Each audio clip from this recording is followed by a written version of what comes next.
नमस्कार, welcome to stock infuse. दोस्तों, इस वीडियो में हम लोग कुछ ऐसे स्टॉक्स के ऊपर बात करने वाले हैं जिनमें आज बड़ी हलचल देखने को मिल रही है। सबसे पहला स्टॉक है दीपक नाइट्राइट। अब दोस्तों, स्टॉक में गिरावट के प्रतिशत को देखें तो 3.36% की मंदी देखने को मिल रही है। अब दोस्तों, इस स्टॉक में हमें क्या करना चाहिए? देखिए दोस्तों, सबसे पहले आपको कंपनी का हिस्ट्री देखना चाहिए। कंपनी ने कैसा परफॉर्म किया है लास्ट 5 ईयर में। तो आप देखिएगा, लास्ट 5 ईयर का रिटर्न अभी भी 551% का है। पिछले कुछ समय से स्टॉक ने परफॉर्म नहीं किया है। एक समय स्टॉक 3000 रुपीज के आसपास चले गया था और करेंट मार्केट प्राइस देखें तो 1755 रुपीज है। तो ऊपर से काफी अच्छा डिस्काउंट अवेलेबल है।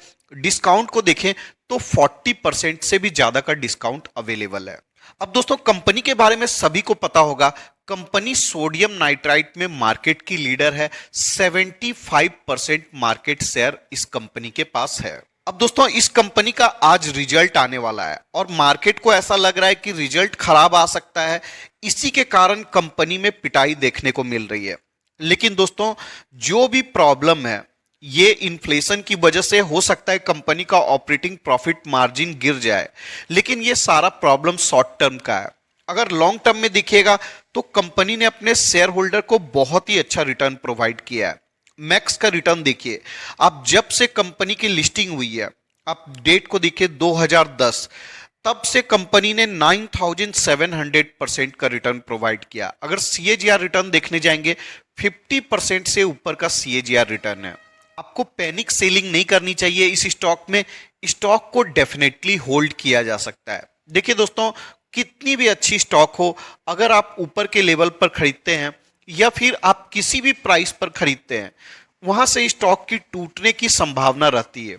आपको लॉस तब तक नहीं होगा जब तक आप स्टॉक को सेल नहीं कर देते हैं। अब अगर कंपनी के मैनेजमेंट में कोई प्रॉब्लम निकल कर आ जाता, तब मैं आपको बोलता आप स्टॉक को सेल करके एग्जिट हो जाइए। लेकिन अगर स्टॉक में गिरावट किसी एक्सटर्नल रीजन की वजह से हो रहा है, तो ऐसे में स्टॉक को सेल करना समझदारी भरी डिसीजन नहीं होगी। क्योंकि दोस्तों, अभी इन्फ्लेशन बढ़ा हुआ है। इसके कारण आपको बहुत सारी कंपनी का ऑपरेटिंग प्रॉफिट मार्जिन गिरता हुआ दिखाई दे रहा है।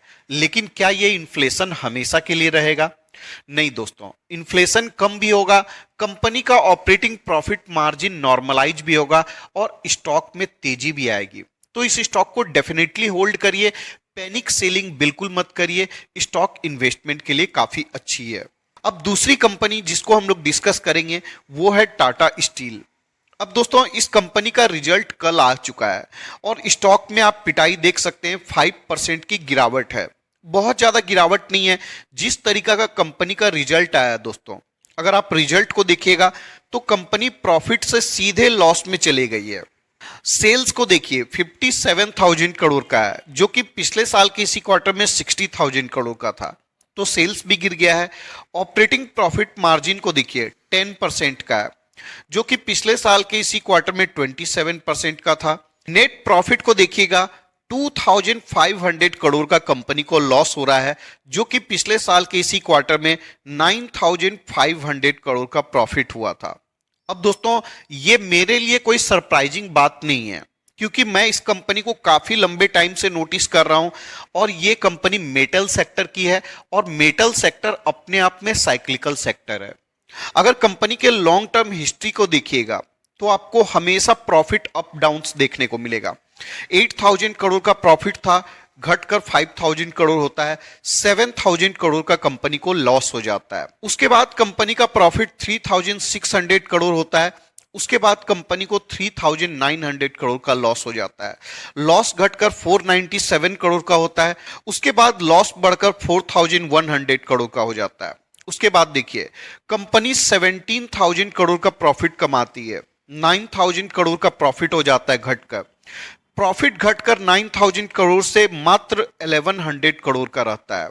उसके बाद प्रॉफिट 1100 करोड़ से सीधा 8 गुना हो जाता है 8000 करोड़, 41,000 करोड़ और ट्रेलिंग 12 मंथ में 16,000 करोड़ का प्रॉफिट है। तो आपने देखा, कभी भी कंपनी का प्रॉफिट कंसिस्टेंट नहीं रहा है। कभी कंपनी प्रॉफिट में जाती है, कभी लॉस में जाती है, कभी प्रॉफिट 5 गुना हो जाता है, कभी प्रॉफिट 8 गुना कम हो जाता है। तो इस तरीका की कंपनी में आप ट्रेडिंग कर सकते हैं, लेकिन अगर आप इन्वेस्टमेंट करेंगे तो आपको कुछ भी रिटर्न नहीं मिलेगा। आप देखिए स्टॉक का CAGR देखिए, 10 ईयर में 12% का है, 5 ईयर में 12% का है, 3 ईयर में 36% का रिटर्न दिख रहा है, क्योंकि पिछले 3 साल से कंपनी का रिजल्ट भी अच्छा आया, इसलिए आपको 3 साल का रिटर्न अच्छा दिख रहा है। अदरवाइज लॉन्ग टर्म में कंपनी का परफॉर्मेंस काफी पुअर है। अगर दोस्तों कंपनी के पिछले 25 साल के हिस्ट्री को भी देखेंगे तो कंपनी का रिटर्न आपको FD के बराबर या FD के आसपास ही देखने को मिलेगा। अब दोस्तों ऐसे में आपको डिसीजन लेना है कि क्या आप इस कंपनी में FD जैसा रिटर्न कमाना चाहते हैं, वो भी बड़े बड़े रिस्क के साथ, तो आप इस कंपनी में इन्वेस्टमेंट कर सकते हैं। अदरवाइज मेटल सेक्टर इन्वेस्टमेंट के लिए बिल्कुल भी सही सेक्टर नहीं होती है। नेक्स्ट स्टॉक है पेटीएम। अब दोस्तों इस स्टॉक में कल के दिन भी तेजी देखने को मिली थी और आज भी 10% के आसपास तेजी देखने को मिल रही है। अगर पिछले 5 दिन में देखिएगा तो कंपनी ने 12% का रिटर्न प्रोवाइड किया है। कंपनी के Q3 का रिजल्ट आउट हो चुका है। सेल्स को देखिएगा 1574 करोड़ का सेल्स है, जो कि पिछले साल के इसी क्वार्टर में 921 करोड़ का था। तो सेल्स काफी अच्छे से ग्रो किया है। ऑपरेटिंग प्रॉफिट मार्जिन को देखें, कंपनी प्रॉफिट तो कमाती नहीं है, लॉस जो है कंपनी का वो घट चुका है। पिछले साल के इसी क्वार्टर में -86% का था, जो कि अभी -23% का हो चुका है।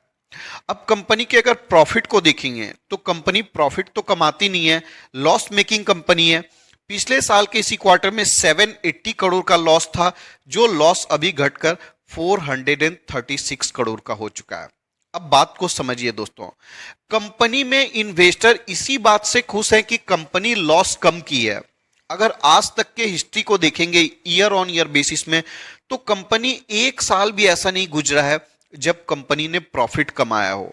अब देखिए 1500 करोड़ का लॉस, 800 करोड़ का लॉस, 1400 करोड़ का लॉस, 3900 करोड़ का लॉस, हर समय कंपनी ने लॉस किया है। अब दोस्तों ऐसी कंपनी में इन्वेस्टमेंट तो बिल्कुल भी नहीं करनी चाहिए, चाहे कुछ भी हो जाए, चाहे कितनी भी पॉजिटिव न्यूज आ जाए, आपको इन्वेस्टमेंट करने से बचना चाहिए। दोस्तों मार्केट में 8000 लिस्टेड कंपनी है, आपको बहुत सारी अच्छी कंपनी इन्वेस्टमेंट के लिए मिल जाएगी जो प्रॉफिटेबल है, सेल्स एंड प्रॉफिट का ग्रोथ कमाल का है, एसेंशियल सेक्टर में काम करती है, बिजनेस का भी आपको समझ में आ जाएगा कि कंपनी क्या काम काज करती है, कैसे करती है, तो आपको उन कंपनी पर फोकस करना चाहिए। ऐसी कंपनी में क्या इन्वेस्टमेंट करके होगा दोस्तों जो लॉस मेकिंग है। एक समय स्टॉक 1900 के आसपास लिस्ट हुआ था और गिर गिर कर प्राइस अभी 600 रुपीज के आसपास है। दोस्तों स्टॉक हमेशा के लिए लगातार तो नहीं गिर सकता है, कभी कभी स्टॉक में रिकवरी होगी, कभी गिरावट होगी, और ऐसे ही करते करते गिरावट होता है। अभी शॉर्ट टर्म के लिए अगर आपको ट्रेडिंग करना है तो आप डेफिनेटली कर सकते हैं। ट्रेडिंग के लिए आपको फंडामेंटल्स देखने की जरूरत नहीं होती है, सिर्फ टेक्निकल बेसिस पर आप ट्रेडिंग कर सकते हैं। लेकिन अगर आपको इन्वेस्टमेंट करना है, लॉन्ग टर्म के लिए इन्वेस्टमेंट करना है, फिर फंडामेंटल्स आपके लिए सबसे इंपॉर्टेंट होता है, मैनेजमेंट इंपॉर्टेंट होता है, और सबसे लास्ट में आपको टेक्निकल देखना चाहिए। तो दोस्तों मेरा तो पर्सनल ओपिनियन रहेगा कि आपको इस स्टॉक में इन्वेस्टमेंट नहीं करनी चाहिए। अगर आप इंटरेस्टेड हैं फिर भी, तो पैसा आपका है, मर्जी आपकी है, आप अपने अनुसार डिसीजन ले सकते हैं। इस वीडियो के डिस्कशन के लिए इतना ही रखते हैं। आपका ही चैनल है, चैनल को सब्सक्राइब कर लीजिएगा। वीडियो पसंद आता है तो वीडियो को लाइक कर दीजिएगा। मिलते हैं किसी और वीडियो में, तब तक के लिए धन्यवाद।